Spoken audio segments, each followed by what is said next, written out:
काव्या एक MBBS doctor थी। काव्या का पति राम बहुत अच्छा इंसान था। काव्या अपनी सास, ननद और पति के साथ रहती थी। ऐसे ही एक दिन जानू के सर में बहुत तेज दर्द होता है। कुंती काव्या को बुलाती है और कहती है, अरे बहू देख ना, जानू के पेट में कितनी दर्द हो रही है। मुझे लगा चाय पीने से ठीक हो जाएगा, लेकिन कुछ हुआ ही नहीं। देखना, दर्द में अभी भी तड़प रही है मेरी बच्ची। रुकिए माँ जी, मैं देखती हूँ। जानू, तुम्हारे सर के किस हिस्से में दर्द हो रहा है, बताओगी जरा मुझे? भाभी, बहुत दर्द हो रहा है और इस दर्द से मेरी जान निकल जा रही है। कुछ करो भाभी, मुझे कोई दवा दो जिससे मुझे आराम मिल जाए। जानू, ऐसे कैसे दवा दूँ? पहले तुम मुझे अपनी बीमारी की वजह बताओ। तुमने कल रात में ज्यादा देर तक टीवी देखा था ना? नहीं भाभी, कल मैंने ज्यादा देर तक टीवी नहीं चलाया था। बस कल रात को जब से समोसे और कचौड़ी खाई थी, तब से मुझे गैस हो गई। रुको, मैं तुम्हें एक इंजेक्शन लगा देती हूँ। शायद वो गैस तुम्हारे सर पर चढ़ गई है। इंजेक्शन से तुम बिल्कुल ठीक हो जाओगी। हाँ भाभी, जल्दी लगा दो, क्योंकि ये दर्द मेरी जान निकाल कर रहेगा। काव्या अब जानू को इंजेक्शन लगा ही रही होती है तो वो काव्या का पति राम भी वहाँ आ जाता है और जानू को इंजेक्शन लगाते हुए देखकर कहता है, क्या हुआ जानू को? और ये क्या कर रही हो काव्या? अकल है या नहीं तुमको? बिना वजह इंजेक्शन लगा रही हो। जब देखो तब मेरे घर वालों पर एक्सपेरिमेंट करती रहती हो। एक्सपेरिमेंट नहीं किया है मैंने। जानू को सर में दर्द है गैस के कारण, इसलिए ये इंजेक्शन लगा रही हूँ ताकि उसको दर्द ना हो और आराम मिल सके। चुप, एकदम चुप। तुम्हें क्या लगता है मुझे कुछ समझ नहीं आता है क्या? इंजेक्शन लगाने से सर का दर्द कैसे आराम होगा? तुम सारे के सारे डॉक्टर झोला छापो बिल्कुल। ऐसा नहीं है राम, आप गलत सोच रहे हो। डॉक्टर किसी को बेवकूफ नहीं बनाते हैं, वो इलाज करते हैं, लेकिन शक का इलाज आज तक नहीं कर पाए हैं। बस इतनी सी बात है। अरे जाओ जाओ, बहुत देखे तुम जैसे डॉक्टर। मैंने तुमसे कहा था जब भी घर पर रहो ना तो मेरी बीवी बन के रहना, ना कि डॉक्टर। आपको डॉक्टर से इतनी नफरत क्यों है? किसी एक के करने से आप सभी डॉक्टर को गलत नहीं बोल सकते और ना ही नफरत कर सकते। अरे मैंने अपनी आंखों से देखा था कैसे एक डॉक्टर की लापरवाही की वजह से मेरे एक दोस्त की जान चली गई थी। और हाँ, मैं बाद में मिलता हूँ। माँ जी, अगर इनको इतनी ही नफरत थी तो मुझसे शादी ही क्यों की? हर रोज मुझे ताने मारने के लिए। क्या बताऊं बहू तुझे, उसका बचपन का दोस्त था जो एक लापरवाह डॉक्टर की वजह से मर गया। उसके बाद से डॉक्टर पर कभी भरोसा ही नहीं हुआ उसे। लेकिन पता नहीं, उसे बाबाओं पर बहुत भरोसा है। वो सोचता है कुछ भी हो जाए, बाबा सब ठीक कर देंगे। अच्छा, तो ये बाबा कहाँ है? मुझे भी कभी ले चलिए इन बाबा के पास। और जानू, अब तुम्हारे सर का दर्द कैसा है? आराम है ना अब तुम्हें? काव्या अपनी ननद का हालचाल लेकर अपने हॉस्पिटल के लिए निकल जाती है। ऐसे ही कुछ दिन गुजरते हैं और ऐसे ही एक दिन काव्या घर लौट रही होती है तो अपने पति को कहीं जाते हुए देखती है और उसका पीछा करने लगती है। और वो अपने पति को एक बाबा के पास जाते देखती है जो कि एक मंदिर के बाहर बैठा हुआ था। और वो बाबा अंधविश्वास के नाम पर लोगों को पागल बनाते हुए एक बच्चे को मारता है। काव्या उसका हाथ पकड़ लेती है। ये क्या हो रहा है? एक बच्चे को क्यों मार रहे हो आप? तेरी इतनी हिम्मत कि तू बाबा जी का हाथ पकड़ के उन्हें रोके?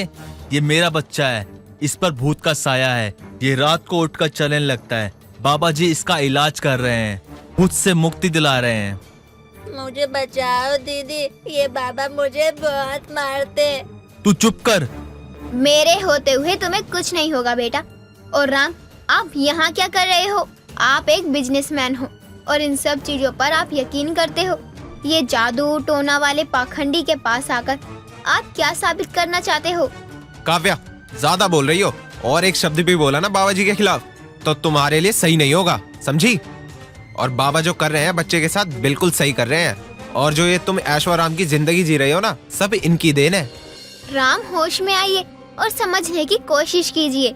ये सब आपने अपनी मेहनत से हासिल किया है, ना कि किसी ढोंगी बाबा ने आप पर कोई कृपा करी है।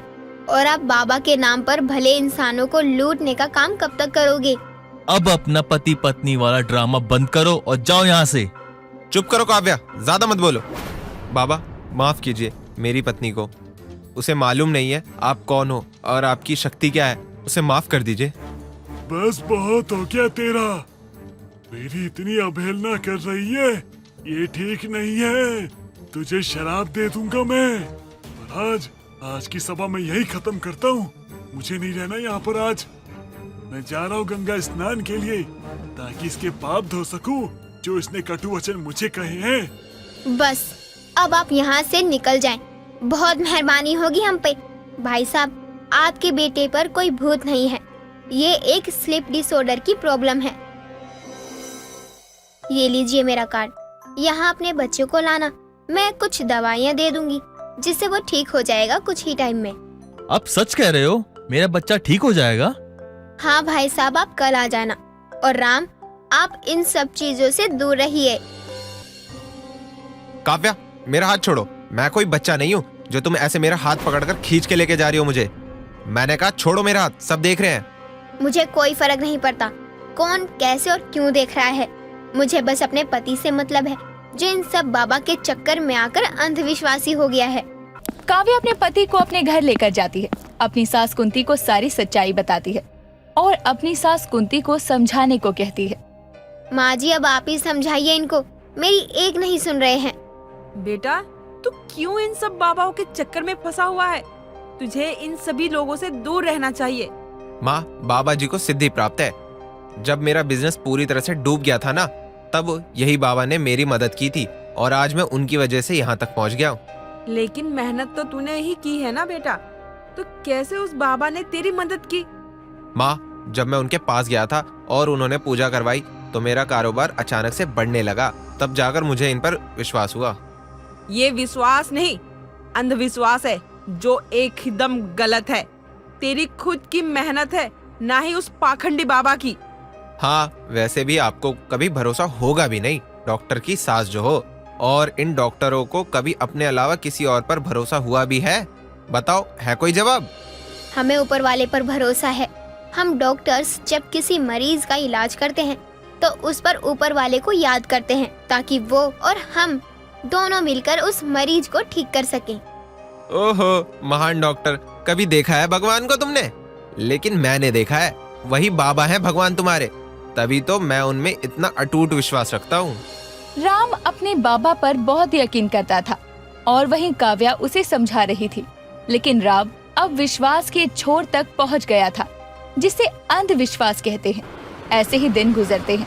राम उस बाबा के पास जाता रहता है और काव्या उसे हमेशा वहां से खींचकर लाया करती। ऐसे ही एक दिन काव्या की सास बेहोश हो जाती है तो काव्या उसका इलाज करती है और जानू से कहती है, जानू, मुझे लगता है माँ जी को अभी इसी वक्त अस्पताल लेकर जाना चाहिए, वरना हमें देर हो जाएगी। राम जी, सुन रहे हैं आप? भैया, माँ की तबीयत खराब हो गई, जल्दी से अस्पताल लेकर चलो। जल्दी माँ के कमरे में आइए। शायद सुनाई नहीं दे रहा है तुम्हारे भैया को। जाओ, जाकर बुला कर लेकर आओ अपने भैया को, वरना माँ जी की और ज्यादा तबीयत खराब हो जाएगी। ठीक है भाभी, मैं अभी देख कर आती हूँ। अगर भैया अपने कमरे में नहीं रहे तो क्या करूँ? कुछ नहीं, अपना दिमाग इतना मत लगाओ। जाओ और अब भैया को अपने लेकर आओ, बस। जानू दौड़कर राम को बुला कर लाती है। राम अपनी माँ को ऐसी हालत में देखकर बोलने लगता है, माँ की ऐसी हालत कैसे हुई? किसी ने ध्यान क्यों नहीं रखा माँ का? माँ जी को अस्पताल लेकर जाना है, जल्दी गाड़ी में बिठा दीजिए वरना देर हो जाएगी। माँ तुम्हारे साथ किसी भी अस्पताल में नहीं जाएंगी। मैं माँ को बाबा के पास ले जाऊंगा। तुम्हें कुछ करना ही होता तो तुम अब तक मेरा इंतजार नहीं कर रही होती। अब मैं माँ को बाबा के पास ले जा रहा हूँ। माँ जी को अभी डॉक्टर की जरूरत है, ना कि किसी ढोंगी बाबा की। उनसे कुछ नहीं हो पाएगा। माँ जी को मेजर हार्ट अटैक आया है, इसका इलाज अस्पताल में ही होगा। बंद करो अपना ड्रामा और मुझे जो करना है मेरे को करने दो। ज्यादा होशियार बनने की जरूरत नहीं है मेरे सामने। मैं माँ को ठीक करके लेके आऊंगा। बस तुम सब देखते रहना कैसे माँ दौड़ते हुए वापस आएंगी। आप पागल हो चुके हो। माँ जी को इलाज की जरूरत है, ना कि किसी बाबा की। राम जी, आपके अंधविश्वास के चक्कर में शायद मैं अपनी माँ जैसी सास को खो दूंगी। नहीं, माँ जाएगी तो सिर्फ बाबा के पास और कहीं नहीं। काव्या रोती रह जाती है और राम अपनी अधमरी माँ को उस बाबा के पास लेकर जाता है। बाबा उसका इलाज तक नहीं कर पाता। तभी उसकी माँ की हालत ज्यादा बिगड़ जाती है। तभी काव्या एम्बुलेंस लेकर वहाँ आती है और अपनी सास को लेकर हॉस्पिटल जाती है और घर वापस आती है, जहाँ उसका पति था। वो उसे खींचकर बाबा के पास लेकर जाती है। यहाँ क्यों लाई हो तुम मुझे? ताकि आप सच जान सको कि ये बाबा ढोंगी है। ये बस अपने फायदे के लिए लोगों का इस्तेमाल करता है। मेरी बीबी को कैंसर था। मैं इलाज करवाना चाहता था, लेकिन इस बाबा की बातों में आकर मैंने उसका इलाज नहीं करवाया। उल्टा उल्टा उसे इस बाबा को सौंप दिया। मुझे लगा कि बाबा उसे ठीक कर देंगे, और ना तो मैं डॉक्टर के पास ले गया, ना उसका इलाज के बारे में सोचा। सिर्फ बाबा की शरण में रहा कि बाबा ठीक कर देंगे, बाबा जी सब ठीक कर देंगे। लेकिन ये बाबा नहीं है, ये कलंक है, कलंक। बस मुझसे पैसे ऐंठता गया, और जब मैंने कहा कि मुझे अपनी पत्नी से मिलना है, तो कहते हैं वो तो 1 हफ्ते पहले मर चुकी है, उसकी लाश तक नहीं दी इसने मुझे। मेरी पत्नी मर गई मेरी पत्नी। अगर मैंने उसका इलाज करवाया होता तो शायद वो बच जाती। ये बाबा झूठा है, ये बाबा मक्कार है, धोखेबाज है। ये झूठ कह रहा है, हाँ, और ये लड़की भी झूठ कह रही है। ये सब झूठे हैं। हाँ भक्तों, इनकी बातों पर यकीन मत करो। राम बाबा को एक थप्पड़ मारता है। उसके बाद सब बाबा को मारते हैं और उसे पीटकर पुलिस को दे देते हैं। राम काव्या से माफी मांगता है और सब एक साथ एक नई शुरुआत करते हैं। शोभा अपने बेटे की जल्द से जल्द शादी करवाना चाहती थी, क्योंकि उसे दमे की बीमारी जो थी और अक्सर उसे काम करने में दिक्कत हुआ करती। वहीं उसका बेटा भी यही चाहता था कि शोभा को घर का कोई काम ना करना पड़े। वो एक शाम अपनी माँ से कहता है, माँ आप घर में इतना काम क्यों करती हो? पूरा दिन थक जाते हो काम करते करते, और फिर आपकी सांसें फूल जाती है। ऊपर से आप इतनी भुलक करो, इन्हें कहीं भी रख के भूल जाती हो। अरे बेटा, घर में मेरे अलावा कोई है भी तो नहीं ना जो घर का काम करे। अगर एक बेटी होती तो मुझे क्यों करना पड़ता? तू भी मेरी बात नहीं सुनता शादी करने की। अगर तू शादी कर ले तो मुझे ये सब करना ही ना पड़े। अरे माँ, जरूरी थोड़ी है शादी करने के बाद ही जो लड़की आएगी वही घर का सारा काम करेगी। अगर आपको काम ही करवाना है तो मैं नौकरानी रख देता हूँ। जो काम बहू कर सकती है वो नौकरानी नहीं कर सकती ना। ऐसा क्या कर सकती है बहू जो नौकरानी नहीं कर सकती? मुझे पोता पोती दे सकती है बहू, और नौकरानी नहीं दे सकती। बहू अच्छे बुरे वक्त में साथ दे सकती है, नौकरानी नहीं दे सकती। अब मेरी बात मान और शादी कर ले, उम्र हो गई है तेरी। ठीक है माँ, अगर आप इसमें खुश हो तो ठीक है, मैं कर लेता हूँ शादी। आप खुश? अजय की बात सुनकर शोभा खुश हो जाती है और अपने बेटे की शादी के लिए लड़कियां ढूंढना शुरू कर देती है। जिसके बाद बहुत ढूंढने के बाद शोभा को सोनम के बारे में पता चलता है और कुछ दिनों बाद अजय की शादी सोनम से करवा देती है। शादी की अगली सुबह शोभा अपनी बहू के कमरे में जाती है और अपनी बहू सोनम से कहती है, बहू आज तेरी मुंह दिखाई है, मोहल्ले की सभी औरतें आएंगी यहाँ तुझे देखने, तो ठीक से तैयार रहना। माँ जी, वो सब तो ठीक है, लेकिन मेरी कुछ दोस्त भी मेरी मुंह दिखाई पर आना चाहती हैं। क्या मैं उन्हें यहाँ बुला लूँ अगर आप चाहो तो? हाँ बेटा, क्यों नहीं, जिसको बुलाना हो उसे बुला ले। आखिर तेरी मुंह दिखाई है तो तेरी दोस्त नहीं आएगी तो और कौन आएगा? शुक्रिया माँ जी, मेरी बात मानने के लिए। मैं तैयार हो जाती हूँ और उन्हें बुला लेती हूँ। इतना कहकर अब सोनम तैयार होने चली जाती है और शोभा घर के कामों में लग जाती है। काम करते करते वो बहुत थक जाती है और उसकी सांस फूलने लगती है। तभी वो एक कोने में जाकर लंबी लंबी सांसें लेने लगती है। उसे देखकर वहाँ पर अजय भागता हुआ उसका इनहेलर पंप लेकर आता है और उसे देखकर कहता है, माँ ये सब क्या है? अब तो आपकी बहू भी आ गई है घर में, अब भी आप घर का काम कर रही हो, और तो और अपना पंप भी साथ ले जाना भूल गई। अरे बेटा, आज ही तो बहू का पहला दिन है और घर में उससे आज कितने ही काम करवाऊं, ये तो सही नहीं है ना। मुंह दिखाई है आज बहू की, कल परसों से कर लेगी जो काम करना है, और फिर मैंने तो आराम ही आराम करना है ना घर में। माँ आपसे बातों में कोई भी जीत नहीं सकता है, मैं कर लेता हूँ, जो काम बचा हुआ है आप आराम करो। अरे हो गया है सब काम, अब बस मेहमान आने ही वाले हैं, तू जा अपना काम कर ले, ठीक है ना। इतना कहकर अब शोभा वहाँ से चली जाती है। कुछ ही देर में घर में मेहमान भी आते हैं और शोभा भी सभी का घर में स्वागत करती है और अपनी बहू को नीचे लेकर आती है। जिसके बाद सभी सोनम की मुंह दिखाई करते हैं। वहाँ सोनम की कुछ दोस्त भी आई थी जो कि उसके साथ मजाक कर रही थी। तभी पड़ोस की विमला शोभा से कहती है, अरे शोभा भाभी, जरा यहाँ आओ, बेटे की बहू घर आई है, तनिक 1-2 ठुमके तो मार के दिखाओ। अरे विमला, इस उम्र में मुझसे नहीं होगा ये नाच गाना, तुम ही सब करो। ये तो कोई बात नहीं होती शोभा भाभी, एक ठुमका तो मानना ही होगा आपको। चलो तुम इतना कहती हो तो कर ही देती हूँ डांस। इतना कहकर अब शोभा डांस करना शुरू कर देती है। वहीं खुशी में इतना डांस करने की वजह से उसका लंबी लंबी सांसें लेना शुरू हो जाता है और शोभा अपने पास रखा इन्हेलर निकालकर सांस लेने लगती है। और तभी विमला कहती है, अरे शोभा दीदी, एक बार पंप वाला डांस भी दिखा दो। हाँ हाँ क्यों नहीं, मेरे बेटे की शादी हुई है, जो बोलोगी वो करूँगी मैं तो आज। इतना कहकर अब शोभा अपने पंप के साथ ही डांस करने लगती है। ये देखकर सभी हंसते हैं। अगली सुबह सोनम शोभा के पास आती है और उससे पूछती है, माँ जी, क्या आपको सच में दमे की बीमारी है? हाँ बहू, लेकिन इतनी भी बीमार नहीं हूँ कि कुछ काम ना कर पाऊँ। तू चिंता मत कर, कुछ ही दिन हुए हैं तेरी शादी को, अभी तुझे काम करने की जरूरत नहीं है। मैं बूढ़ी जरूर हो गई हूँ, लेकिन आज भी बहुत जान है मेरे अंदर। जब मैं तेरी उम्र की थी तो पूरा घर अकेले संभाला करती थी। ऐसे ही शोभा लगातार बोलती रहती है, जिसकी वजह से उसकी सांसें फूलने लगती हैं और वो अचानक लंबी लंबी सांसें लेना शुरू कर देती है। ये देखकर सोनम कहती है, माँ जी, क्या हुआ आपको? माँ जी, आपकी सांसें फूल रही हैं। आपका इनहेलर कहाँ है? कबाड़। क्या कहा माँ जी? कबाड़ में है? अरे माँ जी, भला कबाड़ में कौन रखता है इतनी जरूरी चीज? और ये तो आपकी सांसें हैं। अब मैं क्या करूँ, कहाँ से लाऊं आपकी सांसें वापस? हे भगवान, कुछ समझ नहीं आ रहा। अरे नालायक, कबर्ड में है, जा जल्दी जल्दी ले आ। तो सीधा नहीं कहा जाता आपसे कि कबर्ड में है? मैं परेशान हो गई। लेकर आ जल्दी। अब सोनम भागती हुई शोभा के कमरे में आती है और उसके कबर्ड में रखे इनहेलर को लेकर जाती है।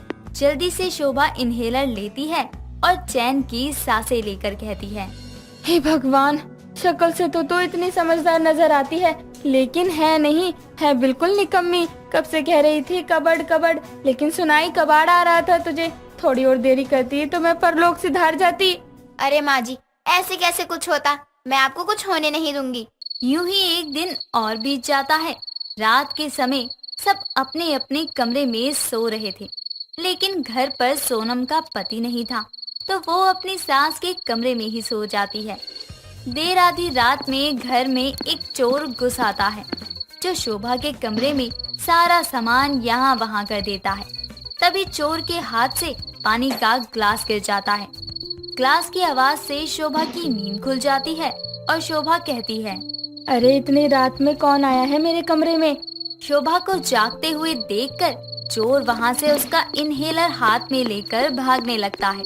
तभी शोभा जोर जोर से चिल्लाने लगती है, बहू उठ, चोर चोर, कमरे में चोर है, जल्दी उठ। क्या कहा? चोर? कहाँ है चोर? बताओ, मैं उसकी चटनी बना दूंगी। मेरे सामने आ चोर के बच्चे। अरे नालायक, वो भाग रहा है चोर, यहाँ बैठी रहेगी या उसे पकड़ेगी। इतना कहकर अब शोभा भी वहाँ से चोर के पीछे भागने लगती है, लेकिन तभी उसकी सांसें फूलना शुरू हो जाती हैं और वो कहती है, बहू, इनहेलर, मेरी सांसें जा रही हैं, जल्दी। शोभा की आवाज सुनकर सोनम उसके पास जाती है और चोर भी ये सुनकर रुक जाता है और वो इनहेलर लेकर शोभा के पास जाता है और शोभा इनहेलर इस्तेमाल करती है और ठीक हो जाती है। चोर फिर से भागने लगता है, जिसके बाद शोभा उसका हाथ पकड़कर कहती है, अब आया ना चोर हाथ में, बता क्यों आया था चोरी करने और क्या क्या चुराया? इसके बाद चोर उसके आगे रोने लगता है और उसे बताता है कि उसने अपनी माँ के लिए ये सब किया, क्योंकि उसे भी दमे की बीमारी थी और इनहेलर खरीदने के पैसे उसके पास नहीं थे। तो चोर पैसे चुराने के लिए वहाँ आया था, लेकिन जब उसे इनहेलर दिखा तो वही लेकर भागने लगा। चोर की बात सुनकर शोभा की आंखों में आंसू आ जाते हैं और वो उसे कुछ पैसे देकर कहती है, अपनी माँ के लिए नया इनहेलर खरीद लेना, क्योंकि इसमें मेरी सांसें हैं। नेहा अपनी 5 ननद प्राची, छाया, दिया, अवनी और काया के साथ रहा करती थी। नेहा का पति कुणाल काम के सिलसिले में अक्सर शहर से बाहर रहा करता था, बस इसीलिए नेहा खुद जॉब करती थी। ऐसे ही एक सुबह नेहा अपनी 5 नंदों को आवाज लगाती है, प्राची, छाया, अवनी, दिया, काया, जल्दी आओ, ब्रेकफास्ट कर लो, नहीं तो ब्रेकफास्ट ठंडा हो जाएगा। अपनी भाभी की आवाज सुनकर पांचों बहनें एक साथ डाइनिंग टेबल पर आती हैं और अपनी भाभी से बोलती हैं। भाभी जल्दी ब्रेकफास्ट लगा दो, बहुत भूख लग रही है, ऑफिस जाने में भी लेट हो रहा है। हाँ हाँ लगा रही हूँ। अभी तक तो आपने सभी को जरा भी ध्यान नहीं था कि आपको ऑफिस भी जाना है। हाँ हाँ माफ भी कर दो, अब जल्दी से दो। भाभी मैं तो कहती हूँ इसको कुछ मत दो, एक दिन इसका काम सही से नहीं होगा ना, तब इसको पता चलेगा कि आप कितनी मेहनत करती हो। छाया दीदी, आप भाभी को प्राची दी के बारे में सजेस्ट क्यों कर रही हो? खुद को तो देखो ना, आप खुद तो नहाई नहीं हो। अभी आपके पास बहस करने का समय है, पर जब ऑफिस जाओगी तब आपके भी नखरे 7वें आसमान पर होंगे। हाँ तो मेरा ऑफिस सुबह 10 बजे का है, और वैसे भी मैं अभी नहाऊं या ना नहाऊं, इससे तुम्हें क्या मतलब है? उसको मतलब नहीं है, वो बस तेरी गलती बता रही है। तो तू कुछ बोल ही मत ना, अपना ब्रेकफास्ट कर और जा यहाँ से।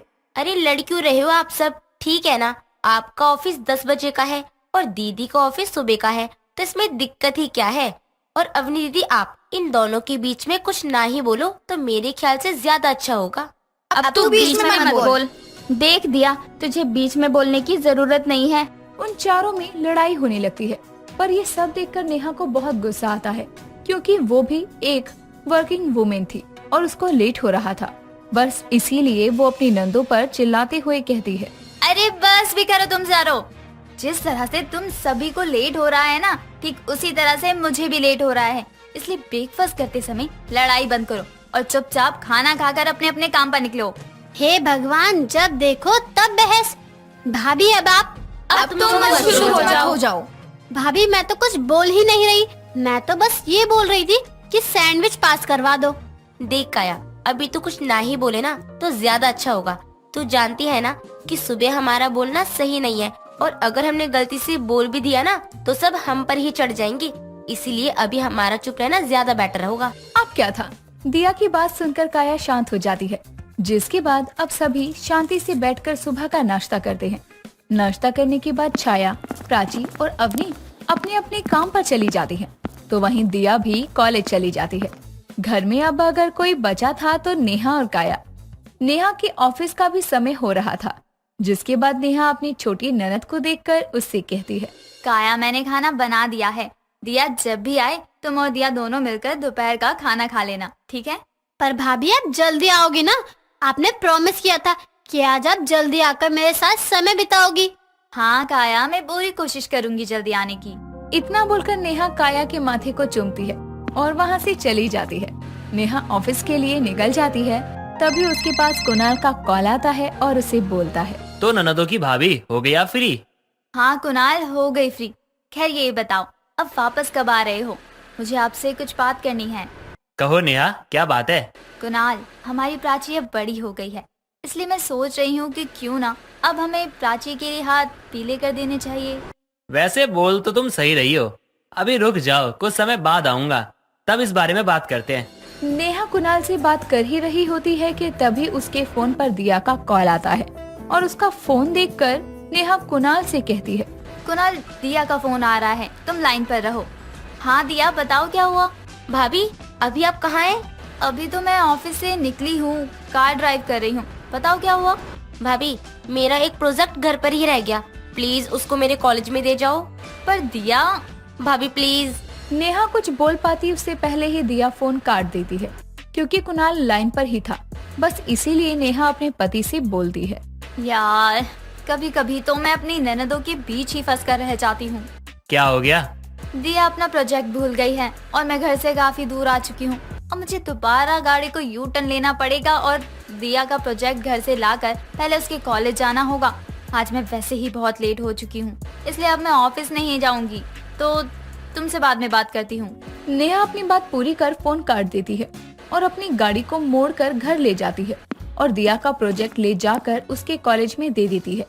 प्रोजेक्ट देने के बाद जब नेहा अपने घर आती है तब वो खुद से कहती है, कभी कभी तो लगता है इन सभी को छोड़कर कहीं दूर चली जाऊं, पर इनके पास मेरे अलावा और कोई है भी तो नहीं, इसलिए मैं इन्हें छोड़कर जा भी नहीं सकती हूँ। हे भगवान, कहाँ फंसा दिया आपने मुझे। कुछ देर बाद जहाँ वो देखती है कि उसकी ननद छाया घर पर है। अपनी ननद छाया को घर देखकर नेहा अपनी ननद से कहती है। छाया, तुम आज घर पर ऑफिस नहीं गई? नहीं भाभी, आज मन नहीं किया। वो दरअसल तबीयत ठीक नहीं थी, इसलिए कहीं नहीं गई। छाया, तुम बहुत परेशान लग रही हो, कोई बात है? भाभी मैं एक लड़के से प्यार करती हूँ, पर आज तक मैं उससे मिली नहीं हूँ। हाँ, तो इसमें दिक्कत क्या है? अगर प्यार करती हो तो जाओ मिल लो। और रही बात शादी की, तो तुम बिल्कुल भी चिंता मत करना, मैं तुम्हारे भैया से बात करूंगी। भाभी, बात मिलने या शादी करने की नहीं है। वो दरअसल आज मुझे बाहर किसी काम से जाना है, और अगर आज मैं नहीं गई तो शायद मेरा बहुत बड़ा लॉस हो जाएगा। तो इसका कोई और रास्ता? भाभी, आज से पहले मैं कभी भी अपने बॉयफ्रेंड से नहीं मिली। क्यों ना कल आप मेरे बॉयफ्रेंड से मिल लें, और उसके बाद जब आप घर आएंगी तो मैं उसको सारी बात समझा दूंगी। ये तुम क्या कह रही हो छाया? तुम जानती भी हो कि तुम क्या बोल रही हो? मैं एक शादीशुदा हूँ। भाभी, मान जाओ ना प्लीज, और ये बात कभी भी किसी को मत बताना, क्योंकि अगर आपने किसी को बताया तो लोग मुझे ही बोलेंगे। छाया अपनी भाभी से काफी जिद करती है और उसकी जिद देखकर नेहा मान जाती है, पर ये सब कुछ दूर खड़ी काया देख लेती है, जिसके बाद वो सीधा अपने भाई को कॉल करती है और सारी बात बताती है। ये जानने के बाद कुणाल अब फ्लाइट पकड़कर अपने घर आता है, जहां वो अपनी पत्नी को बाहर जाते देखकर उससे कहता है। नेहा, तुम इतनी सज धज के कहाँ जा रही हो? कुणाल, आप यहाँ पर आप यहाँ पर क्या कर रहे हैं? क्यों, मुझे देखकर तुम खुश नहीं हुई? और मुझे देखकर इतना घबरा क्यों रही हो? कहीं तुम कोई गलत काम करने तो नहीं जा रही ना? नहीं कुणाल जी, मैं तो छाया के साथ जा रही थी। कहाँ फंस गई यार, मैं हमेशा अपनी माचो ननद में क्यों फंस जाती हूँ? अब क्या कहूँ? नेहा मन में ये सब कुछ सोच रही थी कि तभी वहाँ पर काया आ जाती है और वो अपनी भाभी को सब बता देती है। लो, हो गया कल्याण। क्यों नेहा, तुम ही बोल रही थी ना कि तुम्हें प्राची की शादी करनी है। इस तरह से शादी करवाओगी उसकी तुम? अरे अगर तुम्हें किसी ने देख लिया तो? कुणाल ये सब बातें कर ही रहा था कि तभी वहाँ पर छाया के साथ कुणाल की तीनों बहनें भी आती है, जहाँ वो अपने भाई को देखकर हैरान हो जाती है। भैया आप? हाँ मैं। क्यों, मुझे देखकर हैरान क्यों हो रही हो? नहीं भैया, मैं हैरान नहीं हो रही, बल्कि मैं तो खुश हो रही हूँ कि आप यहाँ पर अचानक से आ गए हैं। वैसे भाभी चले? जैसे ही छाया अपनी भाभी को चलने के लिए बोलती है, वैसे ही कुणाल उसको एक जोरदार थप्पड़ मारता है। उसका थप्पड़ देखकर नेहा उसे कहती है, ये आप क्या कर रहे हैं? भला अपनी जवान बहन को कोई इस तरह से मारता है? नेहा की बात सुनकर कुणाल नेहा को भी एक जोरदार थप्पड़ मारता है और उससे कहता है, अरे शर्म आनी चाहिए तुम्हें, तुमने तो हद पार कर दी। कोई अपनी ननद का इतना साथ कैसे दे सकता है? और छाया, तुम्हें थोड़ी भी शर्म नहीं आई कि तुम अपनी भाभी को एक अनजान आदमी से मिलने के लिए भेज रही हो? ये तुम पांचों के चक्कर में हमेशा पिसती रहती है। ये तुम पांचों को कभी नहीं रोकती, क्योंकि ये तुम सबसे बहुत प्यार करती है। पर तुम सबने तो अपनी शर्म बेच खाई है। इस तरह कुणाल सारी बातें बताता है और अपने भाई की बात सुनकर छाया अपने भाई की नजरों से नजरें नहीं मिला पाती, जिसके बाद अब आगे से वो फिर कभी ऐसी हरकत ना करने का जिम्मा लेती है। दोस्तों, अगर आपको ये कहानी पसंद आई तो इसे लाइक करें, शेयर करें और कमेंट करके बताएं कि कहानी में आपको सबसे अच्छा क्या लगा।